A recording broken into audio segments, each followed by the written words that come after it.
bit like the chossid who came to the Rebbe Rashab. Another story of the Rebbe Rashab. You ready for this? Last story. That he would come to the Rebbe Rashab and he would always come dressed as a chossid with a kapota and a hat. And he looked like a real chossid. But when he'd go home, he was a big businessman, so he'd put on a fancy suit, he'd take off his hat, he'd put on a fancy tie, he'd dress up a bit. Every time he'd come to Lubavitcher, he dresses like a Lubavitcher. Comes one time, he's coming to the Rebbe, he's like, who am I kidding? Who am I fooling? I'm kidding around the Rebbe that I'm such a big chossid? Okay, no more fooling. I'm going to come into the Rebbe like a dress every day. He walks into the Rebbe like a fancy Wall Street businessman.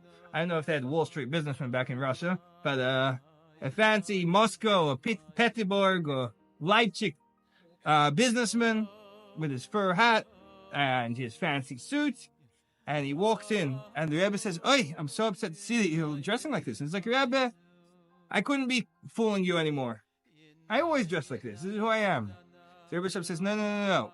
I knew you dress differently here in Lubavitch than you do back in business. But I thought the real you was the way you dressed in Lubavitch.